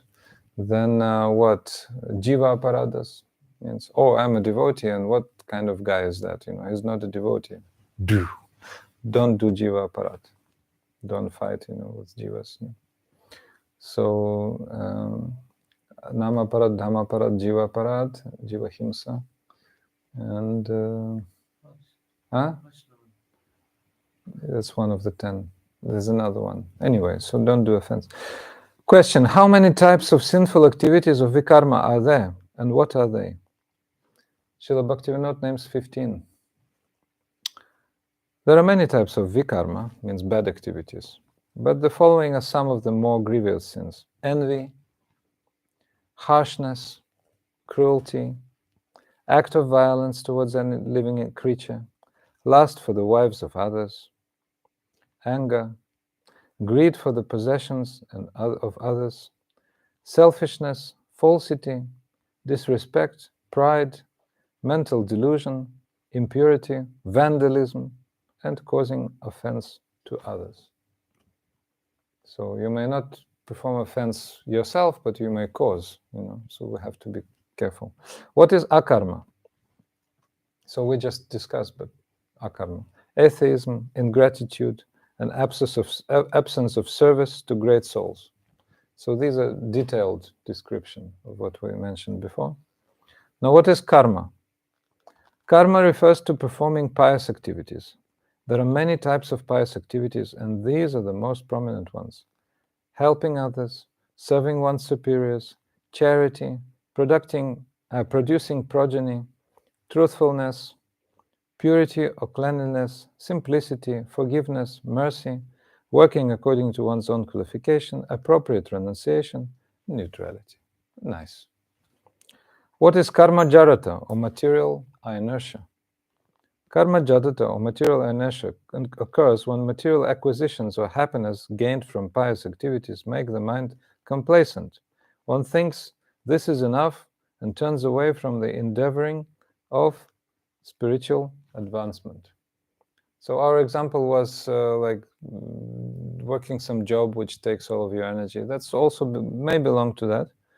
But here karma jadata is like self-complacency because of the results of good karma. So bad karma also can cause that. In case of bad job, you know, some bad karma, you got a stupid job, so you have to do some stupid things. What is dry or improper renunciation? Renunciation that comes from one's own endeavor or practice is known as shushka vairagya, means sitting in a barrel of cold water in the winter, or dry renunciation. But renunciation that automatically manifests due to the development of bhakti is called yukta vairagya, appropriate renunciation. Means you do things very harmoniously. If you practice bhakti, the natural renunciation will come. You will no longer be, say, all of us are vegetarians. All of us don't drink alcohol, you know. That was natural. Mostly, I'm telling you, that's the statistics. Mostly it came after a person who was still drinking, smoking, etc., started chanting. So the chanting purified consciousness, and very quickly such a person became free from those tendencies, meat eating, drinking, smoking. No separate endeavor, just in the process of bhakti that happened. So that is yukta vairagya. So in that way, that same way, the more subtle anarthas will also leave us in the process of bhakti. They will not leave at once, but they will leave, including insincerity, including kutinati, diplomatic behavior, desire for honor and name and fame. All these things will automatically gradually purify. What is dry knowledge? Answer: it is that knowledge which has no relationship with spiritual reality or chit tattva. Also, when we read some books which may have something in common with religiosity, but they have no connection with our particular line, that also can be. Question, how many types of offenses? Oh, we were already mentioning, but seva parada, nama parada, seva parada, I forget. Well, dhamma parada I mentioned, and jiva parada also. So seva parada I omitted, 32 types of seva parada means in the service. And all of them practically deal with deities. Don't stand your back towards the deities. Don't chastise anyone or praise anyone in front of the deities. Only when your guru is there, then you can praise guru in front of the deities. So when we do guru puja, we don't close the altar, and etc. Some exceptions. If pujari is doing puja and guru is coming, then pujari does some type of obeisance, not complete because he has to perform puja. How can one's devotional practices become pure? Answer. One's bhajan becomes pure by remaining within this world in an unattached manner, and after having received pure knowledge, engaging in hearing and chanting in the association of saintly devotees, sadhusanga. So basically stay as you are, and just do sadhusanga and do practices sadhusanga. And last 10th chapter, which is very short actually, it's about the 10 pramanas, the 10 proofs, types of proof, evidence. The 3 evidences, spiritual sound or scripture, shabda, direct sense perception, pratyaksha, and logical inference, anumana, are the 3 types of proof of supreme reality. What is evidence, pramana? Pramana is that by which the truth is ascertained. How many types of pranama are there? Actually, there are 8 and 10, as we mentioned, according to Javadharma. But here, 3 are mentioned. What are they? 3 are most important. Shabda praman, or spiritual sound. Sense perception, or pratyaksha. Logical inference, anumana. What is Shabda praman? We already mentioned before, but just summarize. As the self-manifest Vedic scriptures, which are the very incarnations of perfect knowledge, the Shabda praman, or evidence in the form of spiritual sound, they constitute the best evidence, because without such a form of evidence, it is not possible to attain knowledge of truth that is beyond matter. So the Vedas are the breath of the Lord, His word. It can be recorded. Vyasadeva, as we described in the first program here, Guru Purnima, has recorded the Vedas specifically for the sclerotic population of Kali Yuga, forgetful people. We cannot grasp everything by hearing as people were able to do in the previous ages, especially Satya Yuga. So that's why books also are needed, recorded Shabda Brahman. Question, why can't the Lord and the spiritual world be observed by direct sense perception, pratyaksha praman, and logic, anumana praman? Well, we heard before that pratyaksha, direct experience, and anuman, logical inference, if they're related towards material objects, are highly imperfect. But why can't the Lord allow us to see Him at once? A question like this, by direct perception. Answer, all knowledge gathered by direct sense perception is called pratyaksha praman, and the conscious conclusions deduced by such means are called anumana praman. So we see, we believe, when there's smoke, there's fire. Both of these can give only material knowledge. Question, if this is so, then why do I accept the processes of direct perception and logic in ascertaining the truth of the Supreme? Answer, both direct sense perception, pratyaksha praman, and logic, anumana praman, are somewhat effective means with which to confirm the perfect truth determined by Shabda praman. Thus, when both these forms of evidence act in a subordinate position to Shabda praman, then can also be counted as a means of praman. So the supreme truth is Krishna's supreme abode, Goloka Vrindavan. Nama, Rupa, Guna, Lila, the four eternal categories, the name, the form, the qualities and pastimes of Krishna are fully manifest there.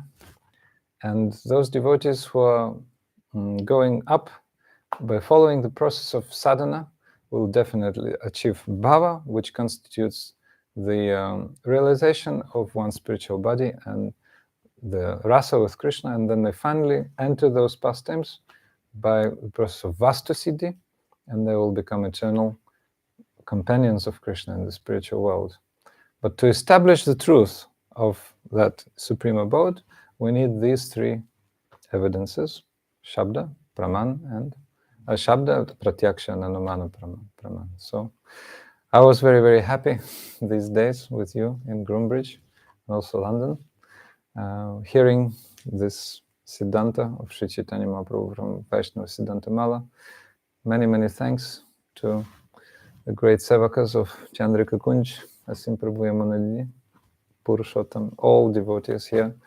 We're very sad due to some technical reasons, some devotees could not come today. And tomorrow there will be our last program in this little tour of UK in Watford, in the house of Purushottam Prabhu at 6 p.m. And the broadcast will be 7 p.m. in our channel, the same channel you're now watching. And if you want to watch, I'll give you my card. There's a link for YouTube, so you can tune in at 7 o'clock tomorrow.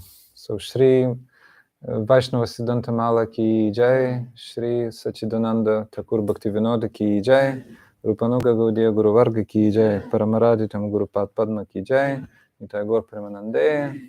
If there are any questions, you can ask. And also those who are watching us, if you have questions, you can write in here in the chat. So we can sing the last kirtan. Which one? Madhurashtaka we wanted, right? Madhurashtaka. Adaram Madhuram. Oh, yeah. Adaram Madhuram we wanted to sing. 293. 293. And if you have questions in the chat, you can write. In the meantime,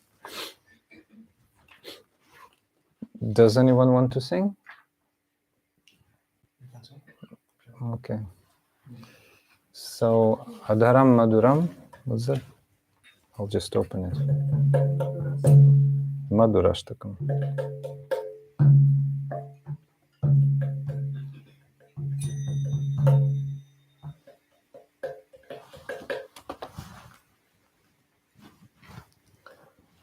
Where's my... Okay. Adaram Madhuram Vadanam Madhuram Nayanam Madhuram Hasitam Madhuram Adaram Madhuram Vadanam Nayanam Madhuram Hasitam Madhuram Hridayam Madhuram Gamanam Madhuram Madhuradipate Akilam Madhuram Hridayam Madhuram Rajanam Madhuram Madhuradipate Akilam Madhuram Vajanam Madhuram Charitam Madhuram Vasanam Madhuram Valitam Madhuram Vachanam Madhuram Valitam Madhuram Vasanam Madhuram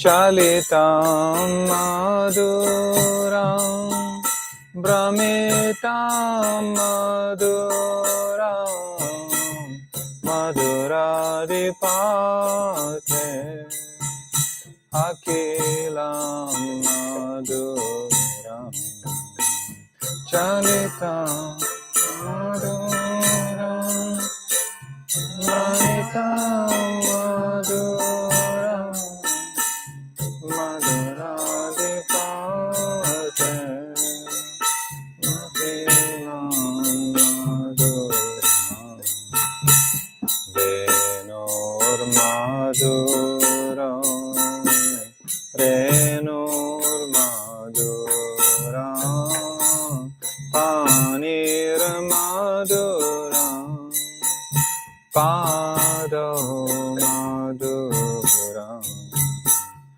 Renur maduram Renur maduram Panir maduram Pado maduram Retyam maduram Sahakyam maduram Maduradipate Akilam maduram Maduram Sahakyam maduram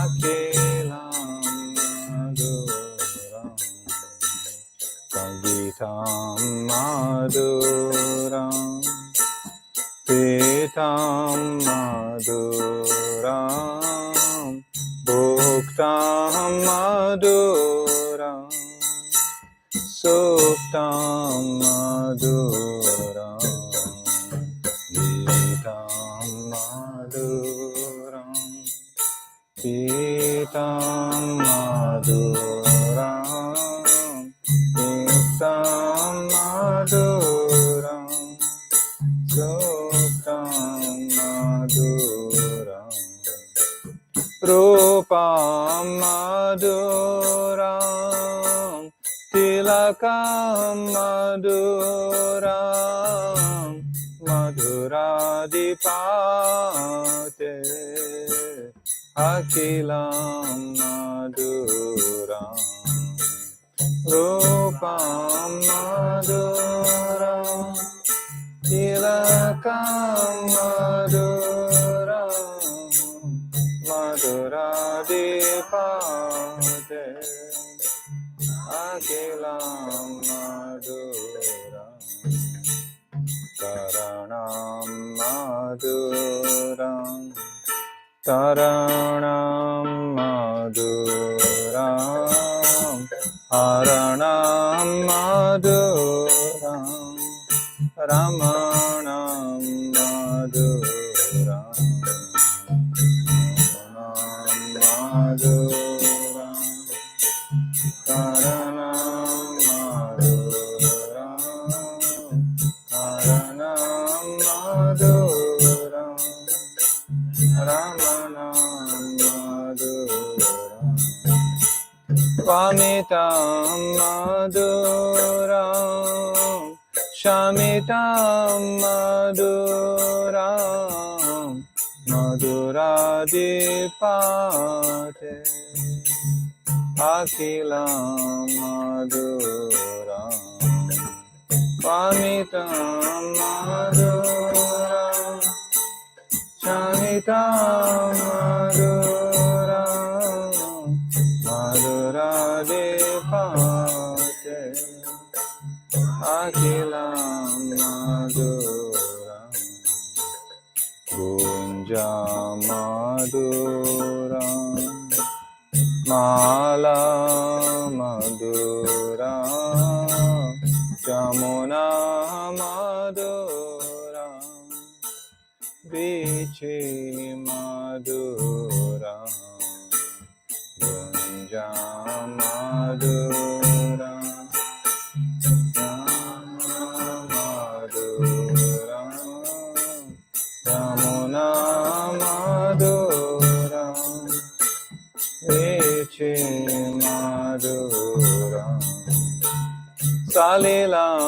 maduram, kamalam maduram, maduradipate, akilam maduram, maduram, saritam maduram, maduradipate, akilam maduram, gopi maduram, lila maduram, chuktam maduram, bhuktam maduram, gopi maduram, lila maduram, chuktam maduram, bhuktam maduram, prishtam maduram, shlishtam maduram, maduradipate, akilam maduram, maduram,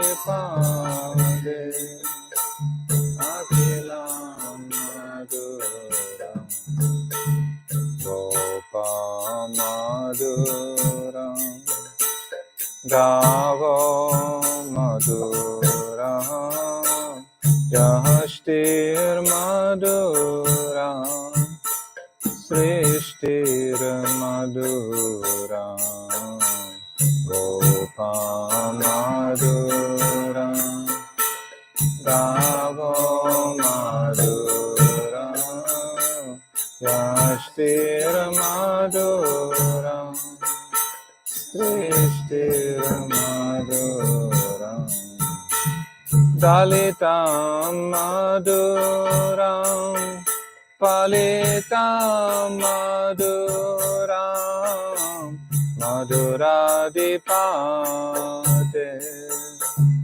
akilam maduram, dalitam maduram, palitam maduram, maduradipate, akilam maduram, maduradipate, akilam maduram, maduradipate, akilam maduram.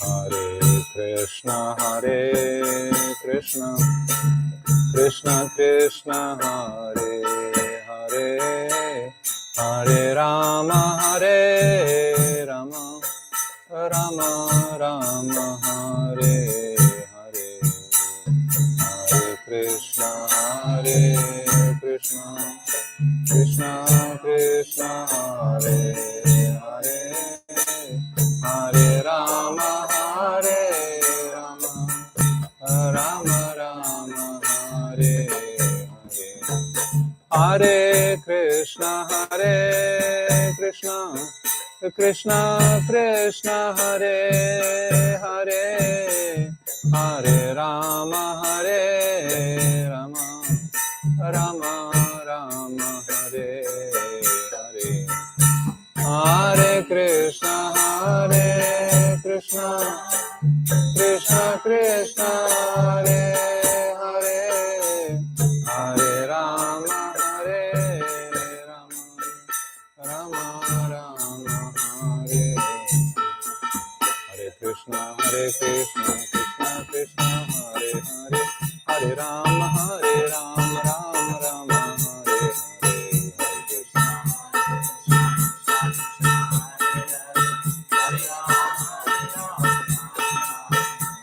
Bola Hare Krishna, Krishna Krishna, Hare Hare, Hare Ram, Ram Ram, Hare Hare.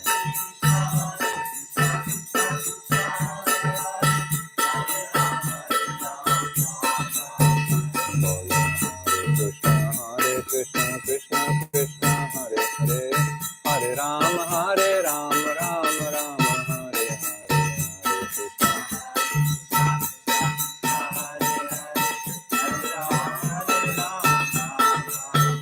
Bola Hare Krishna, Krishna Krishna, Hare Hare, Hare Ram, Ram Ram, Hare Hare.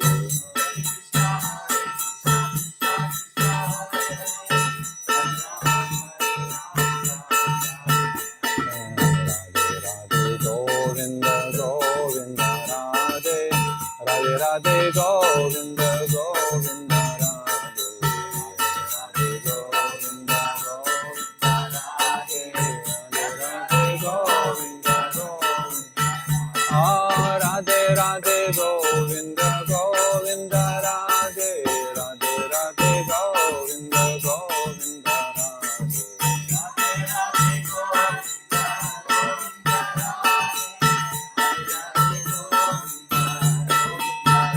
Jaya Sachinandan, Jaya Gaura Hari, Sachinandan, Jaya Gaura Hari, Jaya Sachinandan,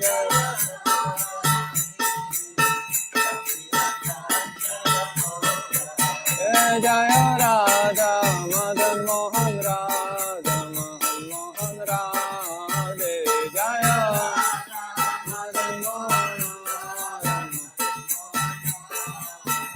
Jaya Radha Lalita Madhav Radha Lalita Madhav Radhe, Jaya Radha Lalita Madhav Jaya Jaya Krishna Balaram, Jaya Krishna Balaram, Krishna Balaram, Jaya Krishna Balaram, Jaya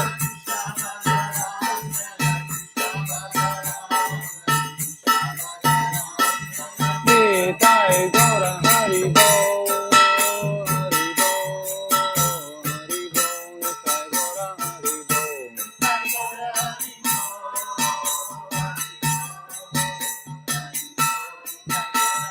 Nitai Gaura Hari Bo, Hari Bo, Hari Bo, Nitai Gaura Hari Bo.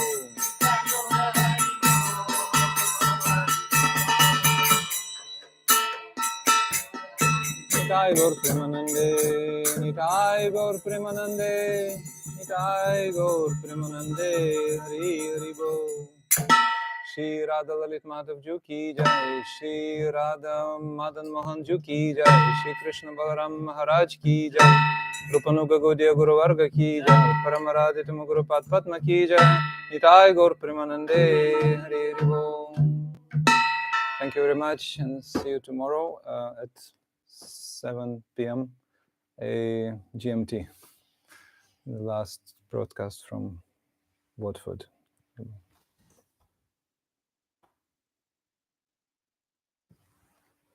Okay.